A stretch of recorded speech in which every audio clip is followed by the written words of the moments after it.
Hello, everyone, and welcome again to the What in the World is Dyscalculia podcast. I'm Dr. Honora Wall, your host for the podcast, and the show is sponsored by EduCalc Learning. You've probably already been to visit educalclearning.com to get a lot of information, resources, and advice about the math learning disability. If you have not, you really should get over there. Or you can visit the dtri.org. Make sure you grab the free brochures and infographics on there that you can share with colleagues, teachers, admin, friends, family, or students who have dyscalculia.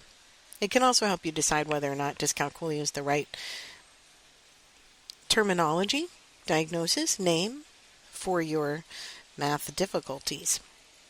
But the different types of math difficulties aside, that's another podcast. Today's episode, I want to talk about something that came up in a session at the CASE conference, which I am enjoying very much, and that is talking again in the world of accommodations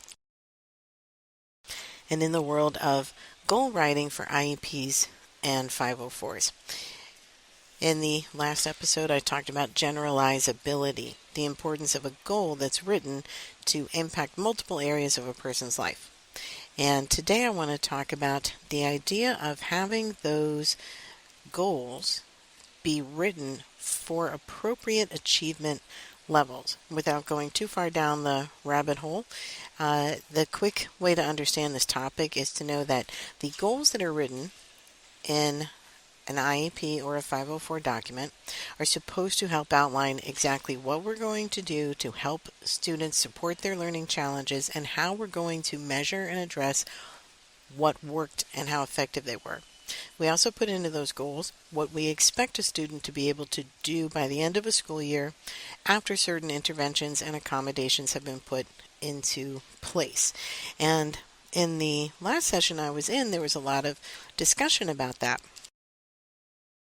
Namely, the idea of when we write those goals related to academic achievement and progress, what is achievable? What's happened in the past in a lot of states and has led to quite a few lawsuits is that the goals were not challenging enough, and especially if you're working with SLDs, the specific learning disorders, any kind of neurodivergence. But listen, people, it's true for people with any learning disability. We tend to give goals that are just not appropriate because they are not challenging and they don't help students get to grade level and beyond, and that is really what we're supposed to be doing.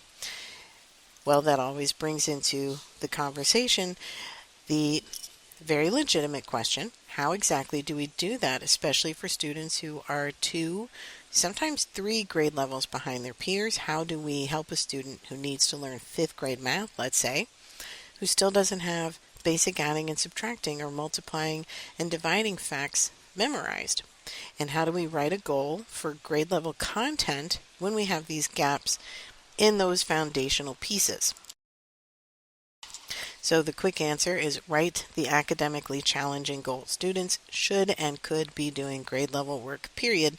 End of conversation. And I see this happen over and over. I've seen it for years. I'm telling you, it is proven to be true that students with dyscalculia can do grade level work. Here's how you're going to do it. You've heard me talk a lot about using support tools for your accommodations. Depending on grade level, using a 1 to 100s chart, using a times tables list, the old-fashioned multiplication list. If your student has really strong visual spatial skills and you want to give them the multiplication chart, go right ahead, but make sure you use what's best for that student. And then, especially in 5th grade and beyond, training students how to use their calculator, requiring them to use it for precision and accuracy, and using it for those parts and pieces of a problem. You don't need to put 1.37 times 2.89 in a calculator and just get a final answer. You can show the student how to use the standard algorithm for multiplying, starting with the ones place and then doing all the multiplication. Next line add a 0, start with the tens place. You can do each of those individual parts with a calculator or with the multiplication list. That's going to help the student focus on grade level work without being inhibited or impaired by the challenge of their learning disability, which with dyscalculia makes their mind literally lose math information once they've learned it. So that piece of fluency and automaticity can be very hard. The parietal lobe is working against the student. So you support that part with that accommodation.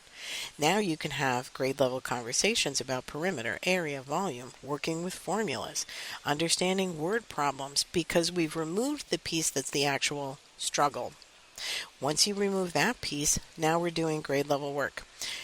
I can assure you, because I've seen it with almost all of my students, I would say all to some degree, when you require precision and require checking the work immediately.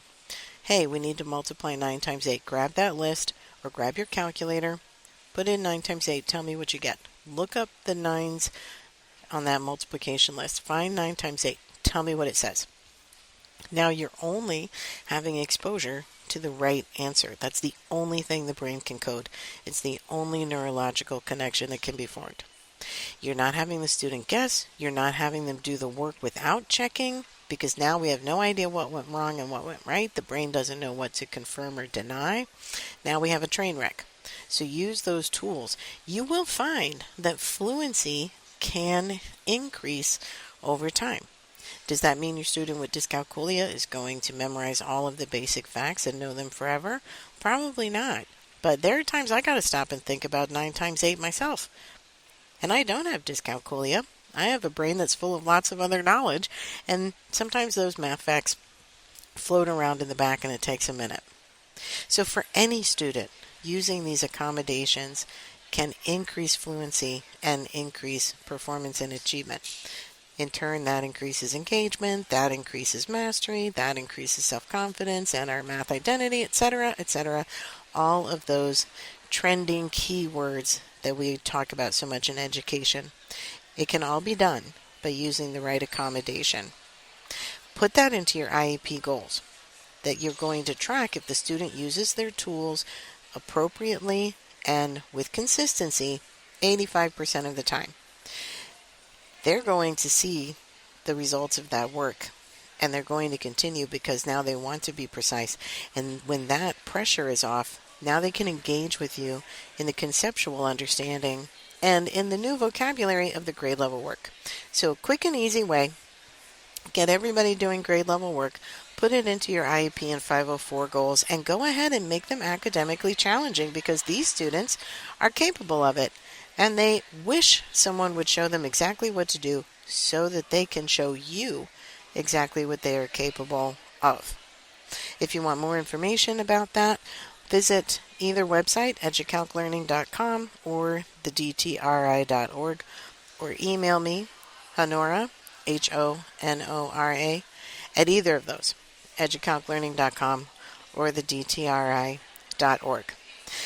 Thank you very much for listening to the What in the World is Dyscalculia podcast. I'm going to hop into another session at this great conference and bring you some new information in the next episode. See you then.